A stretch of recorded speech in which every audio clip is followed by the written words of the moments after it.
बिस्मिल्लाहिर्रहमानिर्रहीम। प्यारे बच्चों, जैसे आपको पता है we are discussing natural disasters. हमने पिछले लेक्चर में अर्थक्वेक्स के बारे में थोड़ा जाना। आज हम वोल्केनोज की बात करेंगे।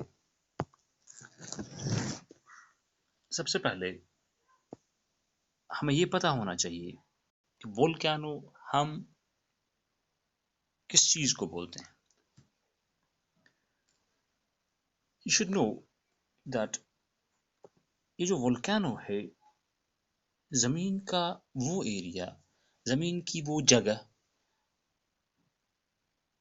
या वो opening, we can see rupture, R-U-P-T-U-R, rupture or opening.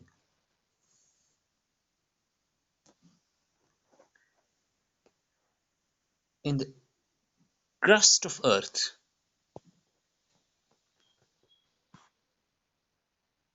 हमारी जमीन की क्रस्ट में जहां से hot lava, where from hot lava, या हम volcanic ash बोलेंगे, या तो hot lava निकलेगा या volcanic ash निकलेगा या बहुत सारा गैस निकलेगा and gases.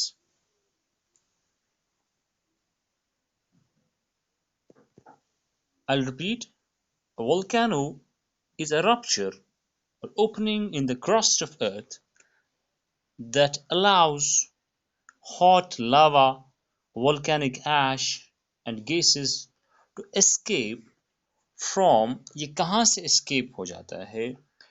It is said there is a word called magma chamber. M-A-G-M-A, magma, C-H-A-M-B-E-R, magma chamber.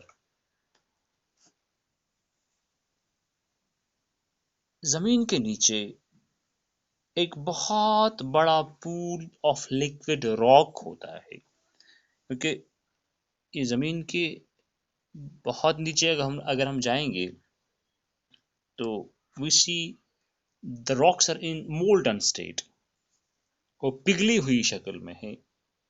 और इसी किस्म का एक बहुत बड़ा पूल इस लिक्विड रॉक का जो जमीन के नीचे, उसी को हम बोलते हैं मैग्मा चैम्बर। और ये जो मैग्मा चैम्बर होता है या जो लिक्विड रॉक होती है, ये लिक्विड पूल जो होता है, it is under great pressure. और गिवन एनफ टाइम, बहुत वक्त के बाद जब प्रेशर बढ़ जाएगा, it can fracture the rock, creating a way for the magma to move upward. ये फ्रैक्चर हो जाएगा और ये मैग्मा जो है ये ऊपर चला आएगा। और अगर ये ऊपर आने के बाद जमीन की सरफेस तक आ गया, we say this will result in volcanic eruption. जमीन से बाहर जो ही आया, हमने इसी को बोला volcanic eruption.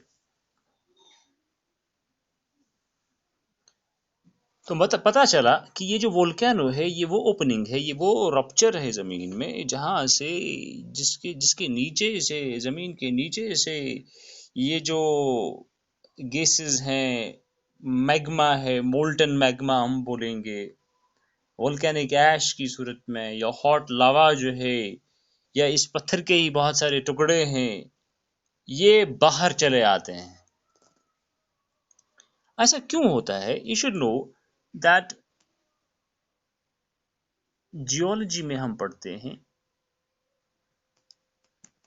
कि ये जो जमीन का क्रस्ट है, जमीन का ऊपर वाला लेयर जो है, it is said that it is broken in to 17 major rigid tectonic plates. The crust of Earth is broken into 17 major rigid सख्त tectonic plates. Tectonic plates. और ये टेक्टोनिक प्लेट्स जो हैं, इनकी हमने अर्थक्वेक्स में भी हमने थोड़ी इनकी बात की। दे float on a hotter softer layer in its mantle. ये फ्लोट करते हैं क्योंकि मैंने बोला इस प्रेशर की वजह से नीचे जो है ज़मीन का सेंटर जो है या मेंटल जो है वहाँ पे जो रॉक्स हैं they are usually in molten state, और इस मोल्टन स्टेट की रॉक्स के ऊपर या इस मेंटल के ऊपर जो ये प्लेट्स हैं क्योंकि वहाँ प्रेशर उतना नहीं है, ये जो 17 मेजर इनको हम टेक्टोनिक प्लेट्स बोलते हैं, ये बड़े बड़े प्लेट्स हैं इस ज़मीन के, और ये इस टेक्टोनिक इस मेंटल के ऊपर जो है जो नीचे हॉटर है सॉफ्टर लेयर है, जाहिर सी बात है क्योंकि वो मोल्टन स्टेट में है, इसके ऊपर फ्लोट करते रहते हैं। अब क्या होता है जहां पर ये टेक्टोनिक प्लेट्स जहां पर कहीं डाइवर्ज हो जाएंगे, एक दूसरे से अलग हो जाएंगे,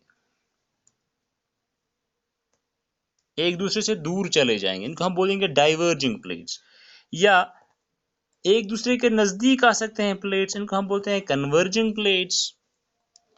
तो इसी कन्वर्जिंग और डाइवर्जिंग में कभी क्या होता है, यूजुअली हम कभी कभी देखते हैं कि ये प्लेट जो है इट स्लाइड्स पास अनदर, एक प्लेट दूसरे प्लेट के नीचे चला आता है, लेकिन casual observer can not feel it, जैसे हमने उसको अर्थक्वेक में हमने इसकी बात की, तो हमने इस वाले को बोला कि दिस इज क्रीप, इसको हमने क्रीप बोला, और या हमने इसको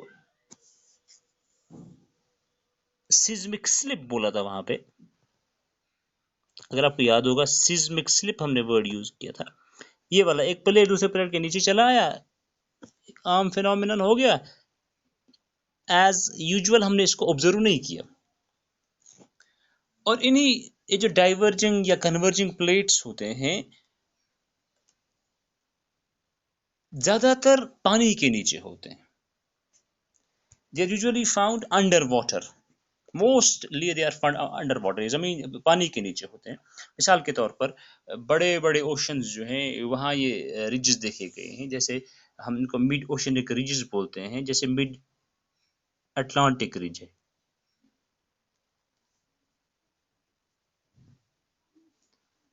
जैसे mid Atlantic ridge.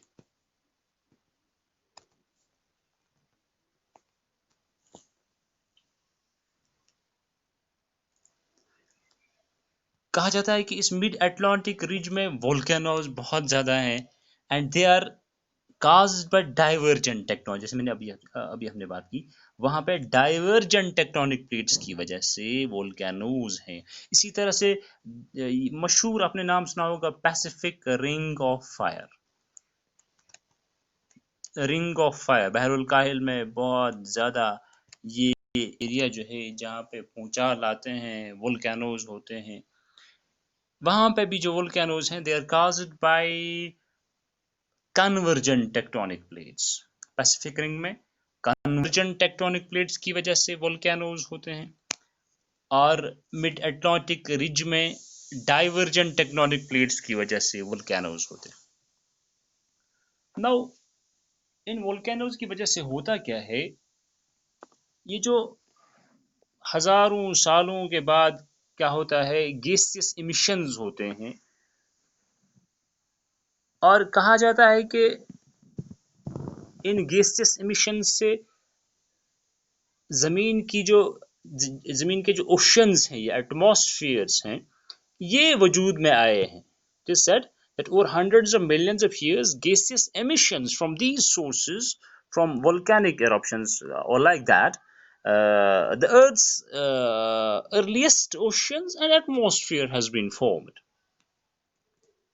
Even it is also said that many fertile soils of the earth, they are actually weathered volcanic materials.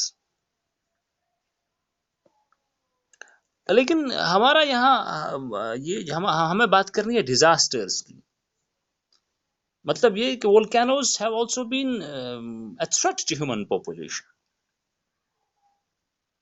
एक मशहूर वोल्केनिक इरप्शन हुआ था 79 एडी में, बहुत पहले 79 एडी में। उन पहाड़ियों का नाम था mount Vesuvius, VESUVIUS, mount Vesuvius. Southern Italy की मैं बात कर रहा हूँ। माउंट वेसुवियस में साउदर्न इटली में वोल्केनिक इरप्शन हुआ था 79 एडी में।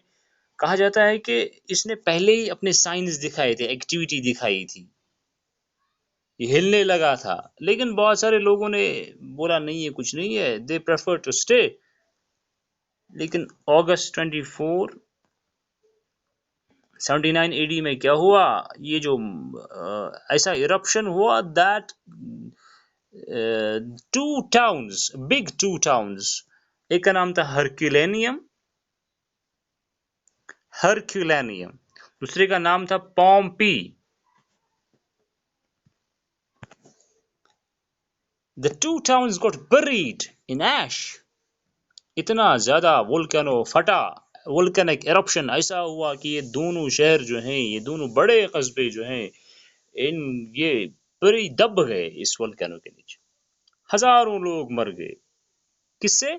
By these dense hot toxic gases that accompanied the ash, जो इस वोल्केनो के मुंह से निकला।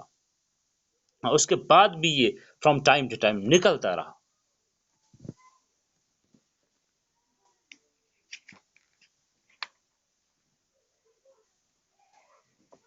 वोल्केनिक एरप्शंस जो हैं, ये अक्सर रिलीज करते हैं बहुत ज्यादा ऐश, डस्ट इनटू द एयर।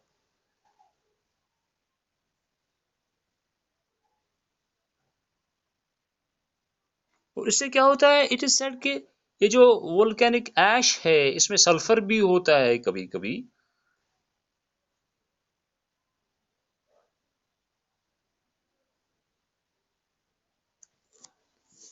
अठारह सौ 15 ईस्वी में, 1815 में, व्हाट हैपेंड, इंडोनेशिया में एक जगह है, उसका नाम है तंबूरा, TMBURA, तंबूरा में। इंडोनेशिया में अक्सर ये चीजें होती रहती हैं। वहां से 175 क्यूबिक किलोमीटर का ऐश निकला, डस्ट निकली, क्लाउड्स निकले, और इन डस्ट क्लाउड्स ने सारे ग्लोब को कवर किया, जिसकी वजह से सूरज की रोशनी कम हो गई, रिड्यूस हो गई, एयर टेम्परेचर रिड्यूस हो गया इतना ज्यादा कि ये 1815 की बात है। इस वोल्केनिक इरप्शन से जो इंडोनेशिया के तंबूरा इलाके में हुआ 1815 ईस्वी में, उससे सनलाइट रिड्यूस हो गई, उससे एयर टेम्परेचर रिड्यूस हो गया इतना ज्यादा कि 1815 को नाम ही रखा गया। इस साल को बोलते हैं the year without summer. 1850 is known as the year without a summer.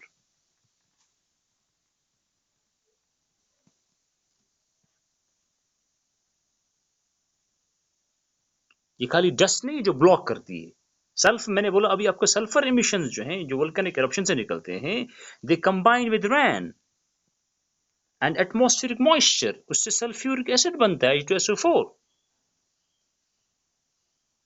and it is said कि droplets of sulfuric acid जो हैं, they interfere with solar radiation and can significantly cool the world climate.